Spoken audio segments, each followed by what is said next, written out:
Så er det tid til at starte på at få lavet hele fundamentet for jeres projektopgave.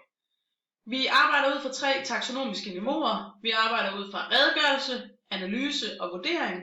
Og for at være sikker på, at det er med i jeres opgave, så er det rigtig vigtigt, at den problemformulering, I får lavet, som er hele udgangspunktet for jeres opgave, at den ligesom indeholder nogle bestemte typer spørgsmål. I skal huske, at problemformuleringen aldrig må kunne have svaret ja eller svaret nej.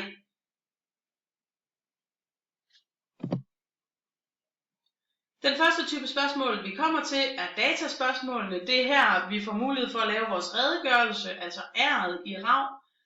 Vi spørger, hvad skete der? Hvem var til stede? Hvor foregik det henne?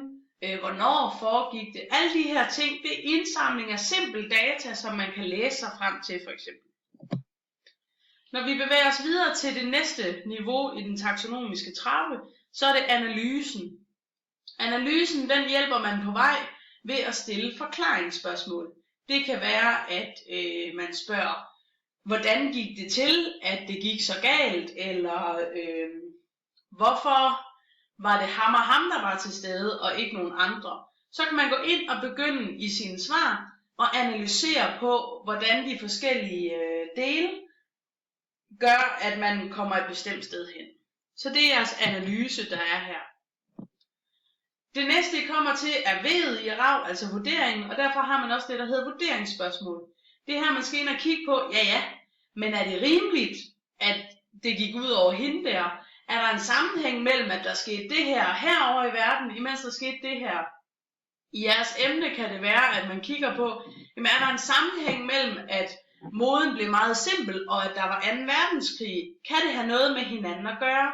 Det er her, I kommer op på det 3. taksonomiske niveau, hvor vi rigtig gerne vil have jer op og virkelig score nogle point. Til sidst så kommer handlingsspørgsmålene. Det er her, hvor vi sætter ting i perspektiv, og hvor vi har mulighed for at sige, okay, men sådan har det været indtil nu. Hvordan bliver det fremadrettet?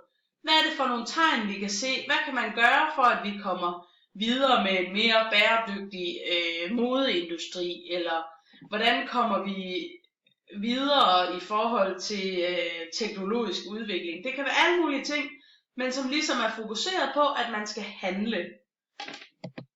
Og det er rigtig vigtigt, at I har alle de her med, for at vi når igennem både redegørelse, analyse og vurdering.